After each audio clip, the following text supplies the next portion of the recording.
Strap in, gearheads! This is episode 56 of Car of the Month, where legends are made, chrome is king, and the only rule is survive. Well, actually, that's not quite right. There's a whole list of entry rules, like you've got to date stamp your unmodded car, and you've got to take clear photos, where to... Let the carnage begin!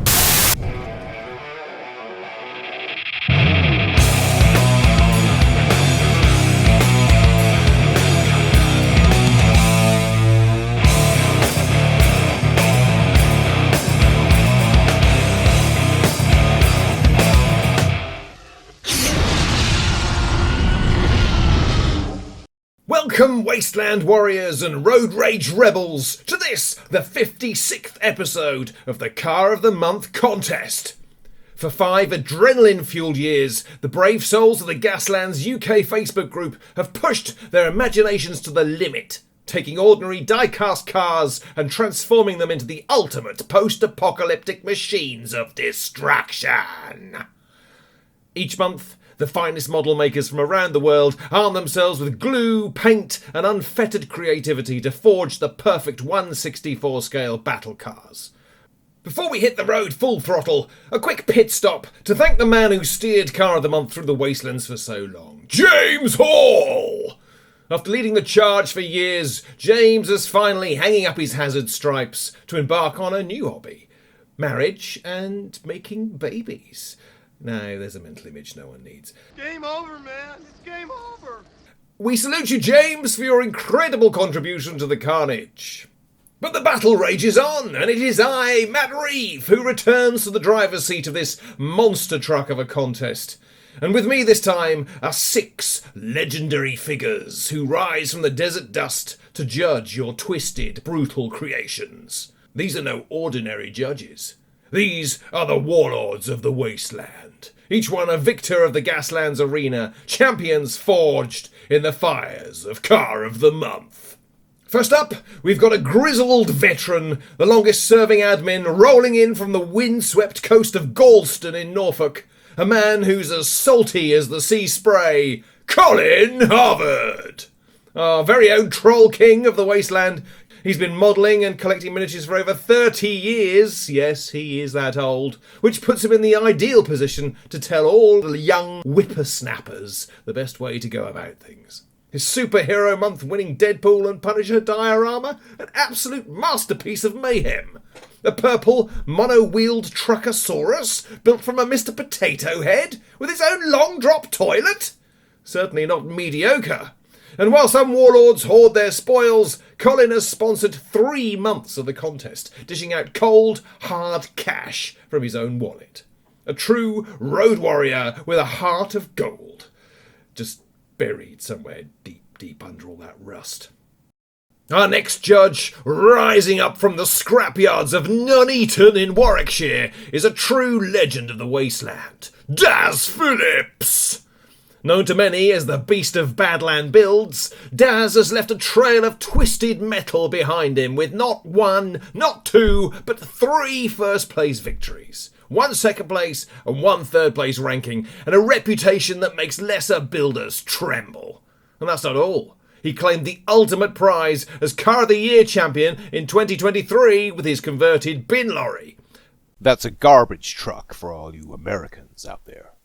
Bald, bearded and unbowed, Daz is here to see if your creations have what it takes to survive the wastelands.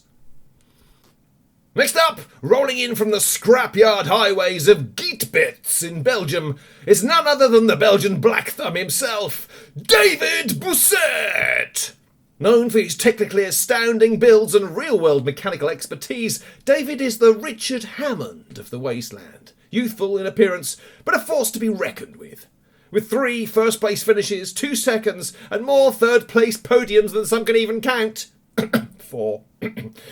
He's been crafting vehicular nightmares that leave his competition in the dust. And let's not forget, he claimed the ultimate prize as Car of the Year winner in 2022.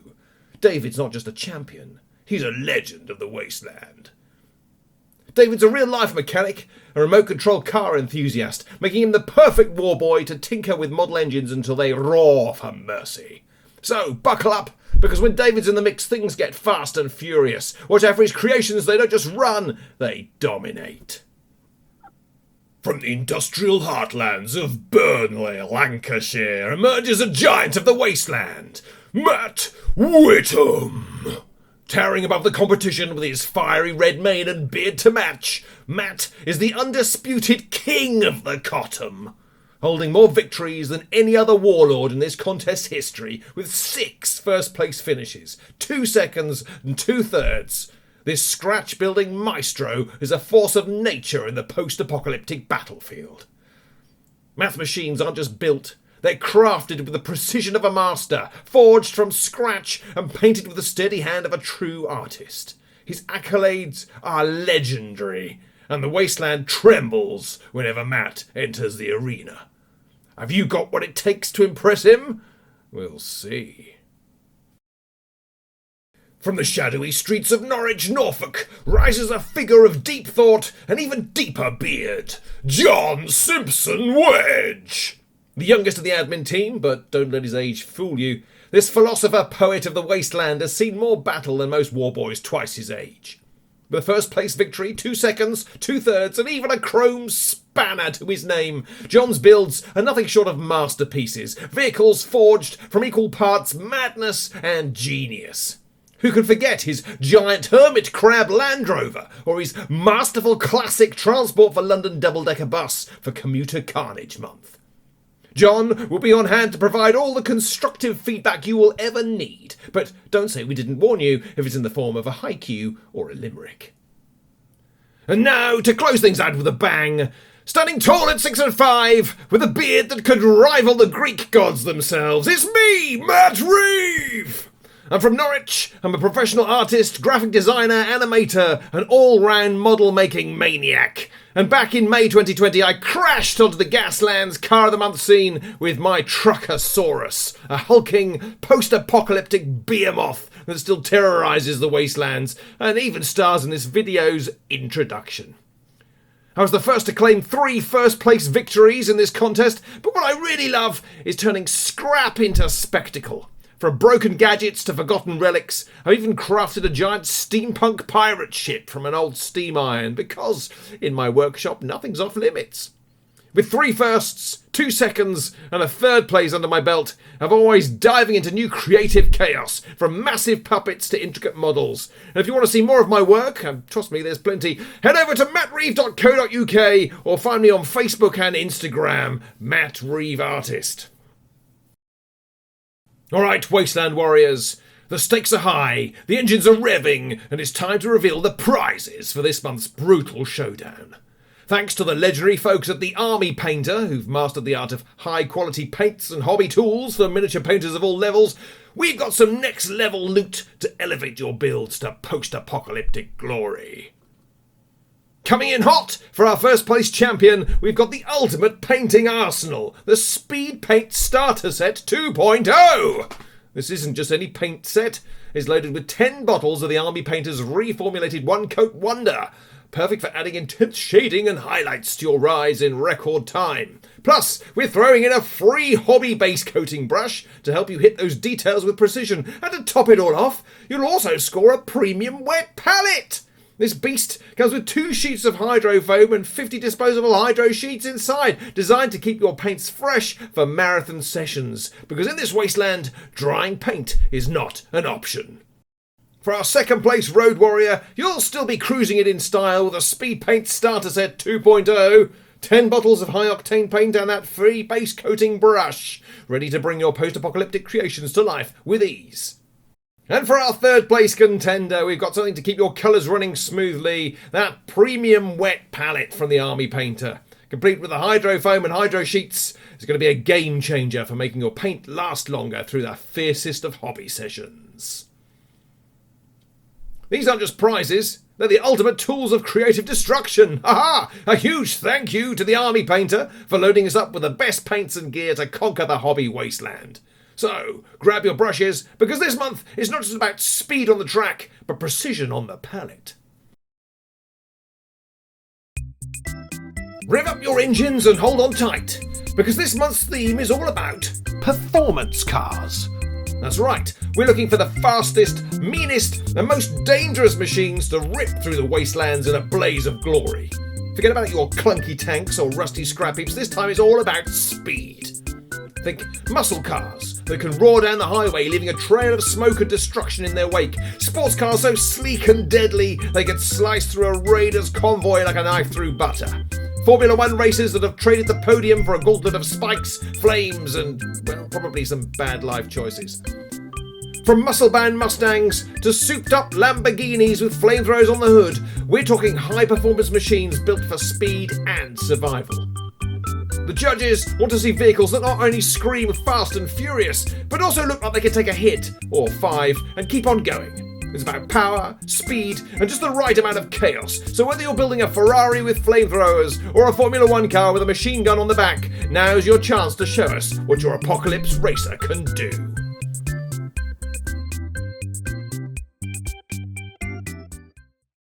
And so, without further ado, let's get stuck in and see what the judges have to say about this month's Speedy entries. Hello Gaslanders, I'm going to have a look at David Goss' entry for this month's Car of the Month. First thing that springs to mind is the bit of bulky windshield armor that has been placed. The welding on there seems to be well emulated. I think it's just a preference thing. It's not right up to my liking, but it could work in universe. Next up what we see is the side-mounted machine gun. You can clearly see the 3D printing lines and it breaks away from the look. I would rather encourage building something from your own, or maybe get some parts bought or printed by someone with a resin printer just to clean up the all-round look, and that would be nice. Add some mounting points and make it feel like we can see it's really mounted on the car and not just rusted on. The wheel swap seems very well done, they really suit the car, the rusting is okay, the tires are in a real good color and not just black, and seems they're dusted well. I do like it, it's a successful swap for this cast.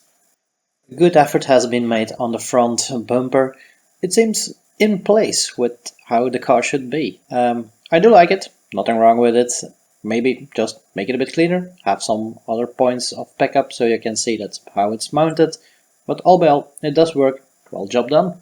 Side armor panel does work with the car, only it seems like it needs a bit of cleanup, construction wise and paint wise. For the rest, it's a great idea, looks almost good on any car. Just a little cleanup and it would be perfect.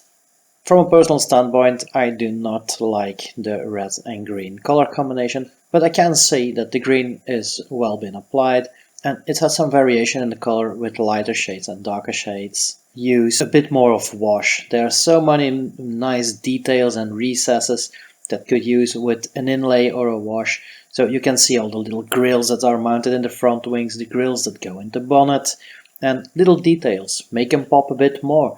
Maybe even dry brush something over them so the detail will become visible and it would elevate the whole look of the model. Unfortunately, there are some rather large chunks of paint missing in the left front wing and on the door.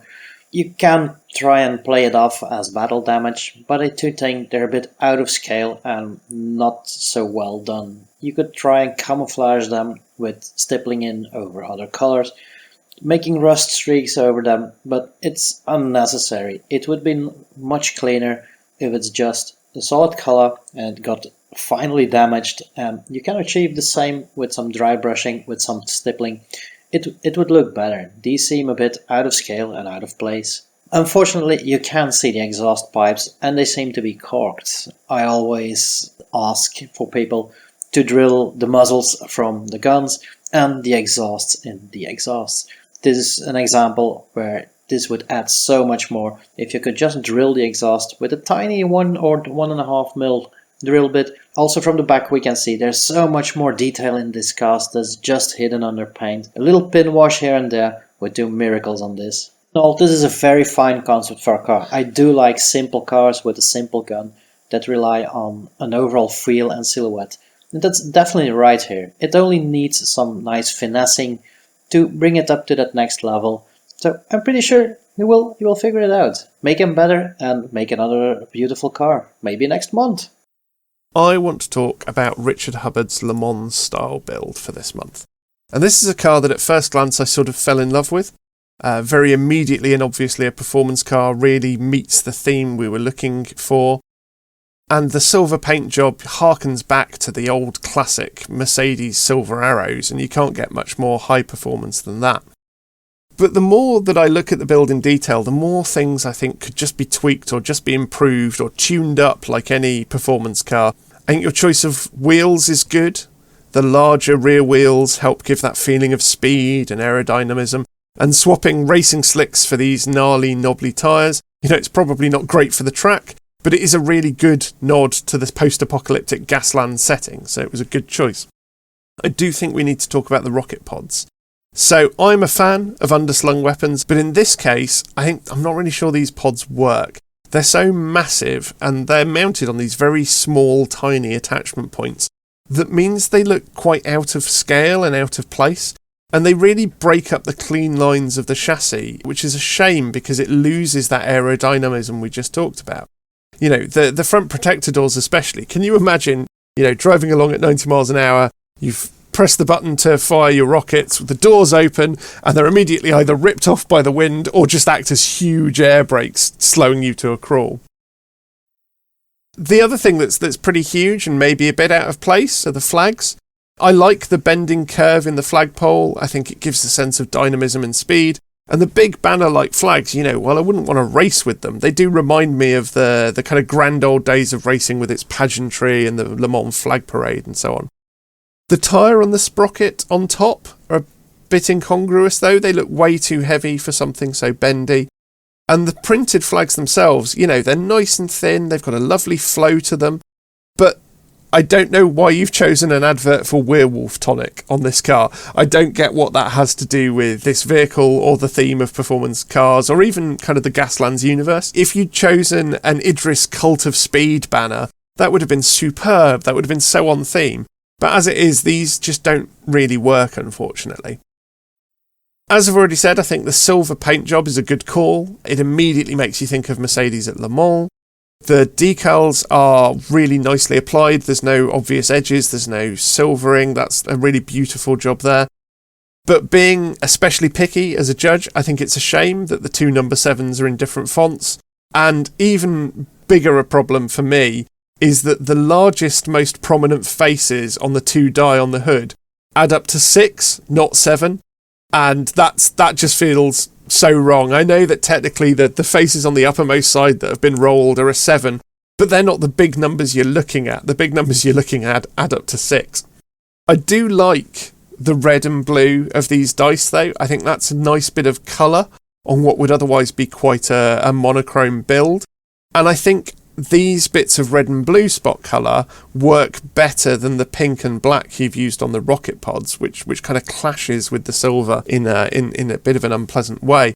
If you'd tied this red and blue through and maybe used this on the rocket pods, maybe they'd have felt a bit more in keeping with the overall look. I also want to talk a little bit about weathering. Weathering is a thing I love.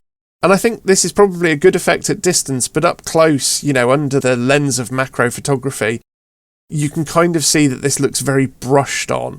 There's lots of streaking lines in it, and it's quite uniform and monotonous across the upper surfaces. It might have benefited from more of a sponge weathering technique with less obvious brush strokes, or maybe even just a very soft makeup brush, doing lots of tiny, light, gentle passes, which would have given that intended dustiness without so much streaking brushstrokes. This would have been a lovely place for a real spot of detail here. With those prominent windscreen wipers at the front, you could have had a couple of clear patches where you can imagine the wipers wiping off the dust frantically so the driver can see. As I say, I think this build is one that comes really close to greatness, Richard. I think you've done a really good job. But a little more consideration in the construction stage for how the elements flow together, and a slightly more delicate touch with some of the weathering would have really helped elevate it. So thank you very much for the entry, and I look forward to seeing your future builds. So let's take a look at Fabian Wood's entry.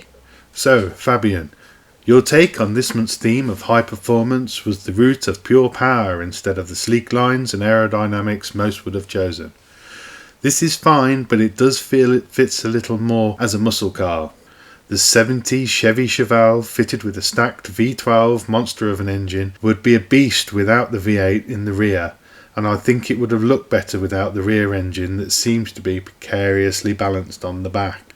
Maybe adding dropper weapons at the rear would have been a better use of this space. Being a performance car, it's not really designed to be behind anyone else in the race.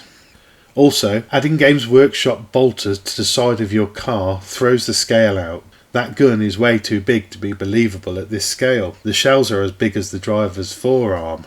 Try to use weapons of an appropriate size. You can even build your own from pen inserts and paper clips, which would have looked better at this scale. You've got nice weathering going on in places, but I feel it gets lost somewhat with the base colour being very similar. Changing the base colour adds more visual interest and makes the weathering more effective. The armour panels look like a hasty decision by the team as they don't quite fit, and could do with some suggestions of fittings that have been used to attach them to the car. Also, the yellow stripes seems to be more of an afterthought. If you are doing light stripes on the dark base colour, I'd suggest you start with a light grey undercoat and add the yellow on top. Masking the area with a piece of tape will also help make it more uniformed and will look a lot better.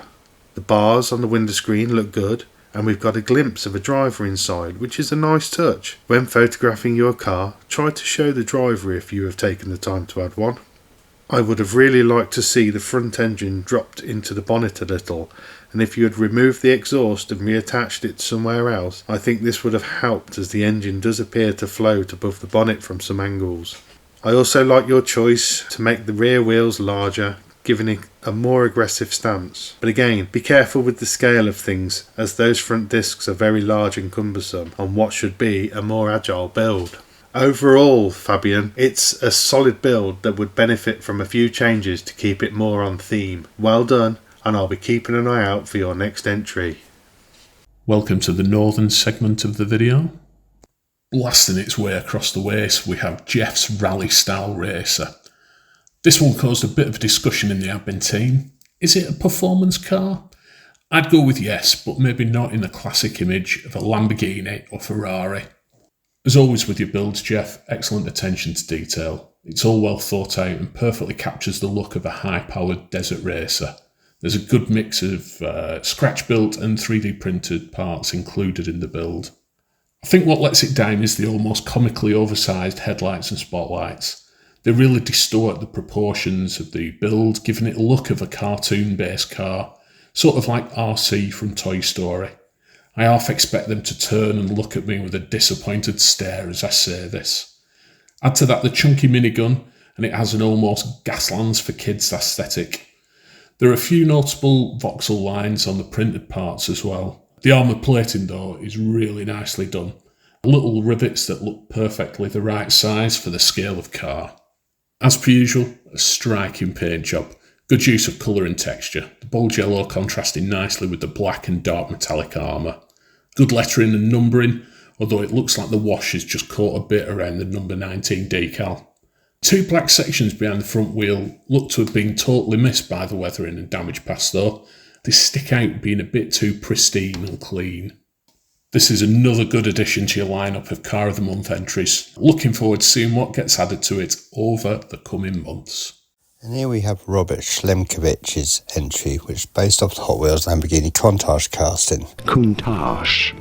No, it's not Countach, but rather Countach. Lamborghini or Lamborghini Countach. And now you know. What I found interesting on this build is it looked like it's got the original paint, which has then been chipped and scraped away to give the metal shown underneath. However, as the original casting was in a police livery, this is not the case. Robert has also resisted the urge to rust the exposed metal, which some people would have done, but that's not the correct thing to do in this case, given that the Countach has an aluminium body. Countach. And I'm not buying into the group that say that Gaslands sits in an alternative universe and that certain Corvettes have fiberglass bodies in the real world and don't rust, and Countach's have aluminium, so it will corrode in a different colour than orange and not have orange rust on them. One thing I do need to ask is what the hell is going on with a metal plate attached to the windscreen? Surely if the driver or pit team cut a hole in it so the driver can see where they're going, wouldn't they have also cut it to size instead of leaving it comically large? I would love to have seen how it's attached to the body of the car. A few bolt heads or rivet heads or a weld line here or there, or even a rope tying it down would have sold this concept a little bit better, because it looks like it's just balanced there at the moment. The barrel on the back is also a little bit larger in my opinion, and in the wrong place. You've clearly fitted an engine in this car and even painted some of the manifold glow on it, but then chosen to place a huge barrel over the top of it so you can't see what's fully underneath. I would have personally used a smaller barrel, and if you haven't got access to a 3D printed one, then a metal ferrule holding the eraser onto the end of a pencil are perfect scale barrels, and then moved it right to the tail end of the car with some straps holding it in place. This would have looked far more sporty and met the high performance theme better. One particular thing I do like about your build is the way you've faded in orange paint at the end to make it look a bit faded. Overall though, very solid start and a very sporty car. Just a few touches that needed sorting out. I'm going to be reviewing Jonathan De Bacca's entry for this month and his Lamborghini Veneno. Lamborghini is how it's said in Italian. Veneno, veneno. Which, for those of you who are fans of the classic video game series Carmageddon, will recognise as a homage to the character Cutter's vehicle, the Count Slash, which obviously is a pun on the fact the car was actually a Lamborghini Countach with whacking big knives on it. Jonathan, however, has chosen the more modern model of a Lamborghini Veneno. Veneno. A car produced in 2013 to celebrate 50 years of Lamborghini making cars. But that aside, he's certainly created a magnificent lime green monster that really ticks all the boxes that you want in a high performance car. The design is slick, mean and deadly looking. It looks dangerous. Even though it doesn't really support any powerful weapons, the blades aren't likely to do much damage to another armoured vehicle, but then as a performance car, it's all about leaving your opponent in a cloud of dust as you accelerate into the distance, and this car certainly looks like it can achieve that. Along with these massive scythe-like blades, the car windscreen and windows are extensively armoured with this futuristic plating that has a great visual interest with a combination of horizontal textures, this embossed cross panel with the riveting, these Louvre panels, and then finally the diamond plate, which personally I think is an excellent combination of textures and a really good use of asymmetry. To keep the armour as lightweight as possible, the rest consists of these metal bars which run around the car body, which from a design perspective they're kind of cool looking, but they wouldn't serve that much use as armour at the point where they've been installed, as you're not really likely to make much contact if ramming or being rammed by another vehicle in those areas. So moving on to talk about the paint job, I think overall the use of the directional brush strokes in green are really quite successful, and they achieve two main things. First of all, to make the build look speedy. It adds an effect of movement, which is obviously essential in a performance car theme. And secondly, they set up the bodywork for these jagged, almost rips or tears where the paint has scraped off, which have been outlined and edged with a darker tone, which gives them a really good sense of depth or scraping through the top and primer coats, revealing that bare metal beneath. Well, I say bare metal, but the Veneno actually has a carbon fibre body, which is presumably why Jonathan hasn't added excessive rusting to the bodywork. But instead we have layers of this streaked grime, which whilst not 100% consistent over the entire bodywork, are very effective on the large panels that they've been used on, such as the roof and the bonnet. The minimal purple details I think are a perfect contrast to the bright greens here. The white, however, isn't quite as successful in terms of shading, but it does maintain that textural, dry brushed look, and so it works together as a whole. The freehand numbering is bold and brave, and is certainly very effective. First, I thought it was a further homage to the Carmageddon Count Slash, because Cutter races under the number 7, but then I realised this is actually just a stylised number 1. I'm nitpicking a bit here, but the bonnet and the roof numbers, they don't match. The roof has a grey background and the bonnet is clear. Would have liked a bit of consistency there, but it's no biggie. The weather and the shading on the metal parts is very proficient. There's multiple tones and shades, and a subtle but effective amount of rust and grime, which adds a hint of colour to that monochrome. I would like to have seen some dirt between the wheel treads and maybe some dust or mud to at least indicate it's driven a few races. It's pretty clean in that respect. But overall, I think an excellent job and an excellent entry to this month. There's a lot to like here in this build. I do like the concept of cutting off the roof and replacing it by roll cage. It really opens up the whole view on the cockpit. Sadly enough, there is no driver to be seen. A very, very missed opportunity to show off a nicely driver and make it more action-packed. Bottles on the passenger's seat are a bit unclear what they're supposed to be. Is it nitrous oxide bottle or is it a gas tank? It's a cool detail, but it could do with maybe a little bit more color or an explanation of what it could be. I do like the jet engine transplant in the rear. It's a very cool idea. It's quite well executed. The profile looks super good on it. It looks like it's meant to be there. Sadly enough, it's a bit like it's just hovering in between. It could use with maybe some detail a mount or other little things or a chain. So it makes that coherent difference so we can see the thing is actually attached to the car. Another great feature on this build are the wing struts. They're really detailed and at this scale also very difficult to do, but they're lovely done. The only downside is the wing itself makes it seem like it's just a wooden board that's been thrown up onto the wing stands. Make us understand how this wing is fixed onto the struts. It lacks a bit of that extra detail just to pick it up that notch. Not the biggest fan of the big front ram, but then again in the whole profile it does look okay on the car.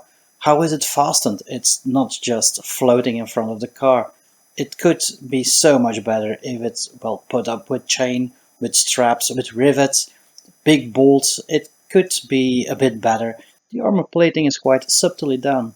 It seems to be punctured with the rear but not really punctured, so it's just dented. So the rivets seem to be dense and not added on. That's really cool technique. It's well done. But on the other side, unfortunately, you can't really see the armor plating. It blends a bit too much with the car.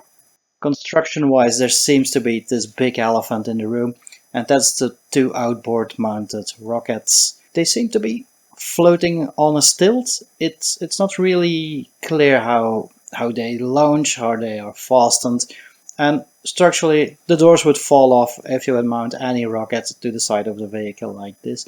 Could have done a better way of mounting them by making a little side pod or something to put them in, or even make the rockets another color so they do not blend with the car's body. Unfortunately, I do think the overall tone of this build is a bit too grey. The car body is grey, the wings grey, the rockets are grey. The only thing that really pops in the paintwork is the roll cage has a different color and the seat. The seat is very nicely done. It's a clear vibrant blue. The harnesses are painted red and it really pops. It could have been done the same with the nitrous bottle or the gas tank or what it should be. It could pop so much more even with the driver inserted, so you can add so much lovely bright colors. It's quite of a shame because it could be so much more. Maybe a body panel in a slightly different color. The same with the armored panels. They are very bland in the same color. If it could be just darker so it's noticeable that it's a different material put on there to make the car sturdier. The weathering looks good. You can differentiate a couple of shades of rust, but in a more whole blends a bit too in with the all grey color of the car. The same goes for the jet engine. It's fully rusted out, which is cool. It's okay done. It looks good. It's highlighted. But then again, the rear thruster is fully rusted. An operating jet engine wouldn't rust like that. It would be black with soot and other things, or maybe even scratches and such. So I would prefer a more cleaner look on the jet engine because that's one of the main components that really is important to the car. and makes it believable so that this thing is really a contender in the Gaslands arenas and not just park out there somewhere to be forgotten. All in all, this is quite a lovely car that has been done with the greatest care. It looks fast. I hope with maybe a little bit more small touches, adding some detail, adding some other chipping, this could be really a good contender. I think it would be criminal not to talk about Mark Jacko's entry for this month. First of all, goes without saying, it's a beautiful looking build. There's a lot to love about this machine. It really captures the Wipeout 5-star look you were going for with the racing livery, which is really well executed. And the blue, white and yellow is really clean and clear and easily draws the eye. The sponsors are very Wipeout. In fact, some of these are explicitly from Wipeout. And in a way, that's a bit of a shame. Maybe not quite Gaslands enough. This is a Gaslands competition after all. And I'd like to have seen a few references to the setting there. This could very easily have been a Miyazaki-sponsored car, for example. And I think you might have tried to do that, Mark, with the Adeptus Mechanicus Mars decal that's on the rear spoiler. But unfortunately, I don't think that works. The Gothic font's totally different to everything else on the machine. And to those who know, it's very obviously from Warhammer 40,000. I'm in two minds about this machine gun array on the hood. On the one hand, it makes me think of the nose of like a World War II Mosquito fighter bomber or something, which is very cool and very threatening. And I love the painted soot staining around the muzzles. But the barrels themselves feel like they end very abruptly, very close to the windscreen and the dashboard. And it made me wonder how much of the gun on the interior is actually in the driver's lap. With this massive rear engine, I imagine there's actually quite a lot of space up front under that hood, under the bonnet. So the guns might have felt more realistic if they'd been further forward and built into that section instead. Now the engine, as I said, it's pretty massive. It's a real beast, isn't it? And I appreciate how much plumbing and piping you've built up here. Along with that rear exposed suspension, it really lets you show off your fine technical skills, which really do shine here. As do the tyres and the reconstructed spoiler, it's all really, really good stuff. But I'm less of a fan of this spiky roll cage that everything is sat in. The curved poles from it are very, very similar in colour and bend and so on to the piping on the engine, which makes this area quite busy visually, and it's kind of hard to tell what's defences and what's engineering. The spikes too are very, very large. You know, if you look at the size of the window and you look at the size of those spikes, they're big pieces of metal, and they're quite soft and rounded on the points. They're also in a bit of an unusual place. I'm not really sure what the spikes are protecting against and what the roll cage is doing. The weathering difference between the front and rear of the car is also a bit confusing. The front of the car is very, very clean with a few really nice spots of weathering right around the front of the hood. And then this lovely build-up of the yellowy, sandy dust around the air intakes and the front underwing. And that's really lovely. But round the rear, you've got this sort of speckled effect where the paint is very mottled and peeling off. And that's both on this roll cage and on the red on the engine too. And for me, that's quite dissonant. I'm struggling to see what circumstances would mean that the front of the car is less weathered than the rear. If they have the access to the kind of paints to do the livery up front, surely the team would also have painted over the bits at the back. And if the front is a cut and shunt from another vehicle, well, how come it's less weathered than the rest of the machine? Why is that bit the cleanest? I get that the spikes are quite Gasland, but it does feel a bit like an afterthought, unfortunately. Like you built the car without it, and then went, oh, I'm worried this isn't post-apocalyptic enough. You know, this is too much of a performance car and not enough of a Gaslands car. And maybe that's a fair criticism, but I'm not really sure that this solves the problem, and it feels less well thought through, less well designed than the rest of the build. And that's a shame because it's one of the key pieces. It's very visible. That said, that shouldn't take away from the fact that overall this is a really great entry. It shows the same level of technical skill that we've seen from all of your builds, Mark, and it's beautiful to see. But the bits I like most about this are perhaps the least Gaslandish. And the bits that are the most post-apocalyptic feel like they're actually the weakest part of this car, that they don't really fit the concept behind the rest of it. As always, though, I really enjoyed seeing this, and I really look forward to seeing what you make of our future themes. Molinaro Dominique, Your build this month is a step away from your normal, big, bold and quite surreal builds of past competitions, but is no less impressive. The silhouette of the car works really well for this month's theme, with its sleek lines, and is very reminiscent of the dark future cars of old. I like what you have done with the window screen. It's a bold move and isn't an easy effect to achieve. I think you've done a great job and it works really well in this instance. It really helps tell the story of this car. I can almost see it speeding across the barren landscape, hurtling towards the finish line situated at the base of a mountain pass. Your colour scheme is really effective for the most part, and I'm a fan of the yellow and white livery. The panels where you have filled the gap and the air scoop are weathered beautifully. The rest of the weathering is good, although it becomes a little less effective towards the rear of the bodywork, where it's a little more noticeable that it's a paint effect. I've got to say, Molinaro, I'm not a fan of the gun placement, and I've fallen victim to this myself. Headlight mounted guns look cool, but on this car there really is not enough space for them to work properly without affecting the steering or the wheel clearance. I'd have preferred to see a single gun mounted on the bonnet situated off centre to add some asymmetry to the build. Doing this would also allow you to use the headlights and lose the boxy lights from the bumper that look out of place.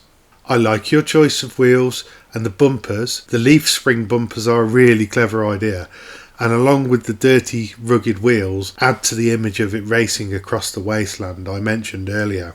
Now that brings me to the huge thruster you have crammed into the rear of your car. You've done a lovely job with the painted effect around the thruster itself, but for me, it just doesn't work the way I think you wanted. I understand why you chose the blue, as it contrasts well with the yellow, and it ties in with the window screen, but I feel it's too much, and if I'm honest, a little flat in areas. If you had reduced the level of glow and the total area of the blue, it would have balanced it out more with the rest of the build. As it is, the glow doesn't hit everywhere I believe it should, and my eyes tell me something is not right. With all that being said though, Molinaro, I still love this build, and it's one of my favourites this month, and I'm really excited to see more builds like this from you in the future. Next up we have Adam Pollard's entry. Looking like it has come straight from the Pikes Peak hill climb, with its giant spoiler and ground-hugging aerodynamic form, it looks like the competition will be left in number 57's dusty wake.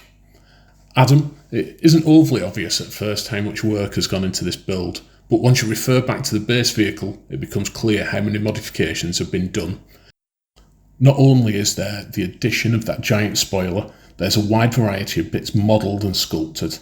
The wide body kit, venting, roof scoop, and the nicely done front splitter. There are a few minor imperfections that stand out, mainly the bottom sections of the rear spoiler. They are slightly different sizes and attached to the body at different angles. A couple of spots on the body kit could do with mirroring better on both sides too. I think I would have extended the roof scoop further forward and flattened it down a smidge too, just to improve that side-on profile of the car. The car has a really solid paint scheme. You can't really go wrong with a classic red, white and blue. I think the only thing letting the paint job down is the overall flatness of the colours. The addition of some highlights and shadows would really help emphasise the contours of the car and all the work you put into the customisation. The numbers on the car are a bit rough, but very consistently rough, so I'm not sure if this is planned and referencing something or it's just a weird quirk of fate.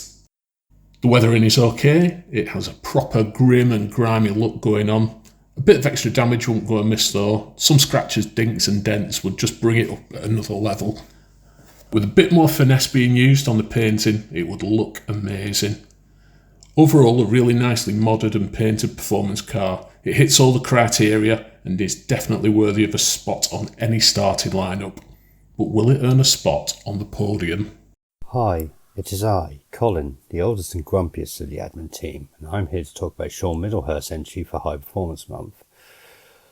Firstly, it would appear that Sean has attempted to use cel-shaded style of painting on his build, and although he has managed to understand the fundamentals of this advanced painting technique, his build lacks the finesse to really sell this style to perfection. If you take a look at a couple of these examples that are coming up on the screen at the moment, in order to replicate cell shaded, you ideally have to have all surfaces which face in the same approximate direction painted in the same colour. Although Sean has painted his Audi in 2 shades of green, he should have painted every surface that is vertical in a darker shade and everything closer to the horizontal in a lighter. This would have meant that the door pillars and anything that is close to the vertical would be in a dark green, and anything that is close to the horizontal, such as the tops of wings, need to be light green. To tell this shade even further, then the shade between both of these could have been brought in, and perhaps used sparingly on both panel types to give a bit of differentiation between the shapes. One thing that I do like about this is the addition of the white highlight around the panel edges, such as all the way around the bonnet of the car, but I wish you had taken this further, such as around the roof of the car and around the door panel lines, as although cell shading used black to frame different shades, there's nothing to stop you using white to signify where light would be bouncing off on hard edges. One thing I have noticed on your build is the thickness of the paint. Now I'm not sure if you stripped your casting or not, but the greens you have applied appear to be very lumpy, which is probably caused by the paint being too thick, or you applied it over the original car's paint. Also consider removing the factory applied paint down to the bare metal. Applying a good primer and thin coats of paint over the top will get a smooth finish. In terms of the build, it does appear to head towards the basic end of modification, with the addition of the weapons from North Star's influence of Carnage sprue to the rear of the roof. While the rear dropper weapon does work on this one of my bugbears with people mounting weapons on the roof is they never signify how it's up there and how it works. Far too many times I've seen tank turrets on the roof of saloon cars with no regards to the weight of such a weapon and how it's been stuck up there. Now in your build, the addition of a heavy machine gun works, but due to it being of low weight, there is no indication of how it's stuck up there. Even a metal plate made out of cardboard stuck to the roof would indicate that there's a mechanism there which would allow it to be turned from the inside for aiming by either the driver or the passenger. So, let's talk about your wheels. Everyone in the group knows I'm not a fan of the standard wheel club. It's a running joke with some of the admins as well. However, what you've done here with the standard wheels is really quite clever. By changing the angle, when you angle your weapon on the roof, it represents the car is drifting at speed to try and bring its weapon to bear on an opponent. Bravo on that one. I know I've spent quite a bit of time on this review talking about the painting, but mainly because people forget the paint finish of your little toy cars, what sells the build in the first place. You can spend most of your time building the tiniest little gadgets and scratch-built engines or weapons, and then have to rush the paint at the end and cover up, obscure, or just ruin all the effort you put in. Sean's build here is a typical example of what a simple build can do. And with a little bit of a refinement to this drifter, he would have a very nice looking car that would look fantastic on the tabletop. Alright, so for my second review, I'd like to discuss Robin Bonifay's build, which on my first initial look I described as a car that looks like it should be running a pub in a British soap opera. She used to work at the Rovers. Is Mike Baldwin about? He's outrageous, desperate to grab your attention, so I had to oblige and at least say a few choice words about it. The first thing that strikes me is there is a lot going on, and the Hot Wheels Roger Dodger 2.0 that it's based on is already an over-the-top model because it's got these dual engines, colour-changing body paint, but this conversion really leaves little to the imagination. All in your face, and gloriously proud of it. This stonking great big autocannon, if it doesn't rip off half the car every time it's fired, it's certainly going to have enough recoil to make the car spin 90 degrees to the right every time it's fired. There's a 40k chainsword snugly tucked under the front bonnet there, and that's ready to slice and dice anyone unfortunate enough to be standing in front of it. Be fun sort of slow drive through a horde of zombies. I think it looks like that is what's happened because there's some great blood effect paint going on here on the front as well. The Lee Perry designed mix and match wheels, they're pleasantly exotic here, especially as chosen the spoked rims along with the armour studied tyres, which is quite an interesting combination, but I think that works. It's something very different. I'm not sure how keen I am on the total replacement of that bubble top driver's cab. Such a large expanse aluminium body mesh like that, and it makes me somehow think of a microphone or possibly an epilator, a lady shaver.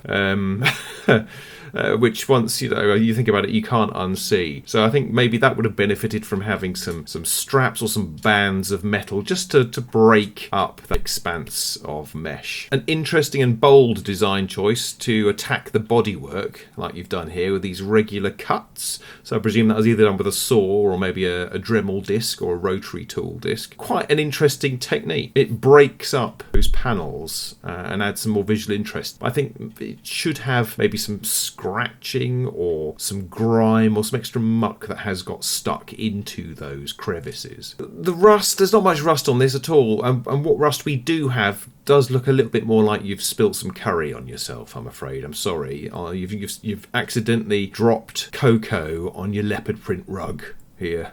This isn't convincing me it's rust, but I do like the leopard print rug. That is fantastic. That's a great job there. So these blades on the back, these more chainsaw blades, they're pretty cool, a bit pointless, they're a bit showy, much like the rest of the build. They wouldn't add actually anything in a fight, I don't think, unless you're going to be reversing into somebody. I'm assuming these are Games Workshop decals, and they're effective. They're effective enough without being overt. They are the icing on the cake of this tattooed pub landlady. I don't think they actually accentuate the build. They accessorize, really.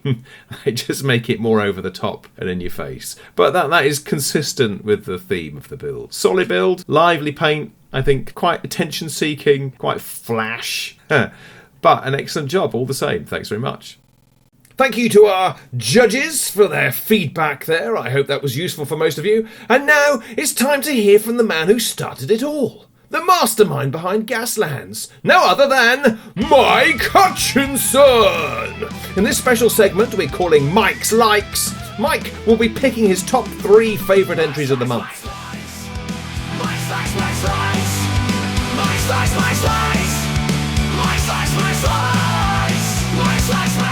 Hello folks, Gaslands Mike here. I'm looking through the Car of the Month competition for August, and it's a cavalcade of creativity. If I had to pick my 3 favourites, then in third place it's Adam Pollard's awesome looking racer. There's something about the huge spoiler on the back, the crisp kind of colour scheme, and the attention to detail on the wheels and the tyres. It just looks, just looks really iconically like a banged up rally car racing vehicle. It really sits inside the world for me. So excellent work, Adam. In second place, perhaps not the most technically accomplished entry, but just like a bizarre thing that I've never seen anything like. And it just really makes me think of Robot Rally. So my second place choice would be Brett Nugent's entry. The giant sort of shoebox with knives coming out of it. Bizarre, love it. Would love to play against that on the table. For this month, my first choice entry is one of the types of builds that when I look at, even though I've built a lot of Gaslands cars, I just have no idea how I would set about constructing that and making it so successfully finished, but also just like it's mechanically complicated to have assembled. And that is Mark Jacko's entry, the extended race car with just lovely like weathering details on the tyres and some crazy spiky roll cage thing on the back.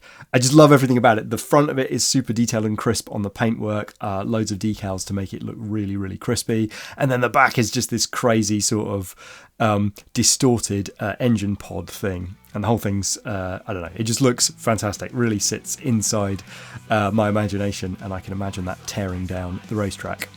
So amazing work, everyone that entered this month's Car of the Months. Fabulous to see all the entries, and I will catch you around. All right, bye-bye.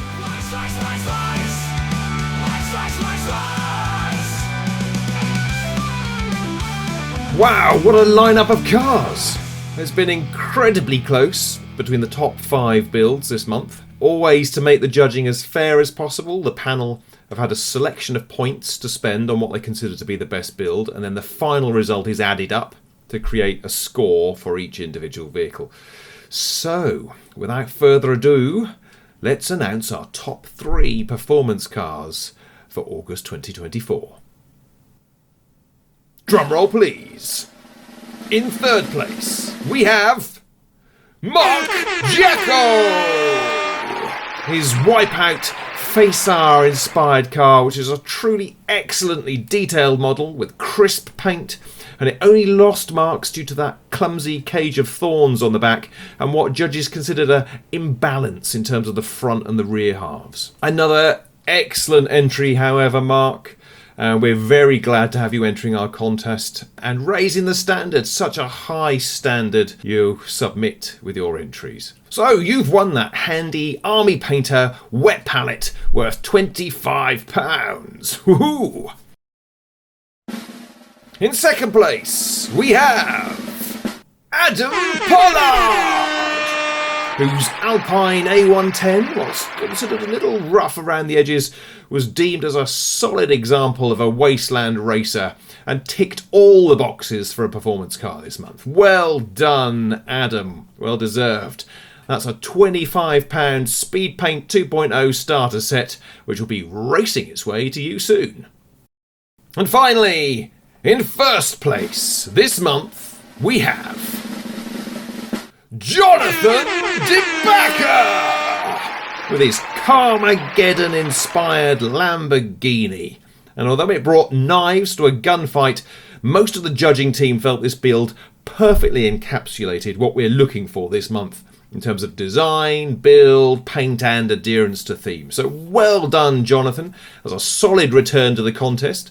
Some of you may remember his second place way back in September 2020 for the Cyberpunk themed car of the month.